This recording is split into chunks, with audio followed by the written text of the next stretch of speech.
Swimming is a best exercise, best relaxation, best therapy நினைக்கிறீங்களா? அதே சமயத்தில் பார்த்தீங்கன்னா ஹைஜீனிக்காக இருக்கணும், நீட்டாக சேஃபாக க்ளீனாக இருக்கணும்னு நினைக்கிறீங்களா? கண்டிப்பாக இந்த வீடியோ உங்களுக்காகத்தான். இவ்வளோ நாள் நாங்கள் போன ரெசார்ட் பார்த்தீங்கன்னாக்கா காமனாக ஸ்விம்மிங் பூல் வந்து வெளியே தான் இருக்கும். பட் இது வந்து இன்டீரியராக இருக்குது. ஸோ வெளியே ஒன் டே பிளான் பண்ணி வராங்க இல்லையா ட்ரிப், அவங்களுக்கெல்லாம் வந்து அலோட் கிடையாது. கப்புள்ஸுக்கும் ஃபேமிலி மெம்பர்ஸ்க்கும் மட்டும்தான், பேச்சுலர்ஸ்க்கு கூட ஈவன் அங்கே வந்து அலோட் கிடையாது. ஸோ ரொம்ப சேஃப், நீட், ஹைஜீனிக்காக இருக்கும். கண்டிப்பாக இந்த ஸ்பாகோ இன் அப்படிங்கிற ஒரு ரெசார்ட்டை போய் பாருங்கள். வெரி பட்ஜெட் ஃபுல்லாகவும் கூட இருக்கும். இதனுடைய ஃபுல் டீட்டெயில் பார்த்தீங்கன்னாக்கா இதில் நான் டேக் பண்ணியிருக்கிறேன். அது மாத்திரம் இல்லாமல் பார்த்தீங்கன்னா பார்ட்டிஷன் பண்ணியிருப்பாங்க. இந்த பக்கம் ஸ்விம்மிங் பூல், இந்த பக்கம் பார்த்தீங்கன்னா கிட்ஸ் ஃபேமிலிஸ் எல்லாம் வந்து நம்ம கேம் விளையாண்டுக்கலாம். பேலன்சிங் கேம், அதுக்கப்புறம் மைண்ட் ரெஃப்ரெஷ்மெண்ட்க்கு நிறையா கேம்ஸ் இருக்குங்க. நம்மளுக்கு அது எது பிடிச்சிருக்கோ இந்த பக்கம் நம்ம விளையாண்டுக்கலாம். அவ்வளோ நல்லா இருந்துச்சு. இதனுடைய லாங் வீடியோவில் ஃபுல் டீட்டெயில்டாக நான் எக்ஸ்பிளைன் பண்ணியிருக்கேன். பட்ஜெட், லொக்கேஷன், நியர்பை என்னென்ன இருக்குது, நம்ம எப்படி ஆக்குபை பண்ணிக்கலான்னு ஃபுல்லும் நான் மென்ஷன் பண்ணியிருக்கேன். கண்டிப்பாக டைம் இருக்கும்போது வீடியோ பாருங்கள்.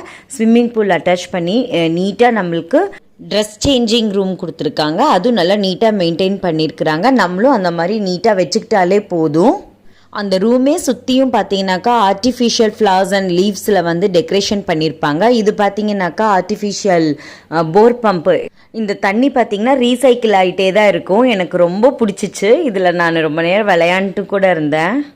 அங்குள்ள மெயின்டெனன்ஸ், செட்டிங்ஸ் எல்லாமே, அங்குள்ள தீம்ஸ் இதெல்லாமே ரொம்ப சூப்பராக இருந்துச்சு. ஃபேமிலிஸ் அண்ட் கப்புள்ஸ் இந்த வீடியோ பார்க்குறீங்கன்னா கண்டிப்பாக மிஸ் பண்ணிடாதீங்க. லாங் வீடியோ டேக் பண்ணியிருக்கேன், உள்ளே போய் கண்டிப்பாக பாருங்கள். இதில் மெயின் திங் என்னென்னா, ஸ்விம்மிங் பூல் வந்து அவுட்டோராக இல்லாமல் இன்டோராக இருக்கிறனால டஸ்ட்டு வந்து படியறதில்ல, க்ளீனாக இருக்குது. நம்மளும் அதுக்கு தகுந்த மாதிரி உள்ளேருந்து வெளியே வரப்போ, திருப்பியும் வெளியேருந்து உள்ளே போகிறப்பெல்லாம் வந்து நம்மளும் க்ளீன் பண்ணிவிட்டு போய்க்கணும். அவ்வளோ க்ளீனாக மெயின்டைன் பண்ணியிருக்காங்க. எந்த விதமான டஸ்ட்டும் இதில் இருக்காது. தண்ணி அவ்வளோ க்ளீனாக மெயின்டைன் ஆகிருக்கும். இது பார்த்திங்கன்னா நம்ம உள்ளே என்ட்ரி ஆகும்போது நம்மளுக்கு வந்து வெல்கம் கிட் கொடுத்துருந்தாங்க. அந்த வெல்கம் கிட்டில் உள்ளதெல்லாம் தான் வந்து உங்களுக்கு நான் வீடியோ கேப்சர் பண்ணியிருக்கிறேன். கண்டிப்பாக ஒன் டே ஸ்டே வந்து ரொம்ப வர்த்தாக தான் ஃபீல் பண்ணினோம். நாங்கள் இந்த மாதிரி அப்பப்போ நாங்கள் எங்கேயாவது வெளியே போகிறது இல்லை, ஸ்பெஷலாக ஏதாவது சமைச்சேன்னா நான் வந்து மினி விலாகாக போடுறேன். பிடிச்சிருந்தா என்னோட சேனலை சப்ஸ்கிரைப் பண்ணி லைக் பண்ணுங்கள். நன்றி நண்பர்களே.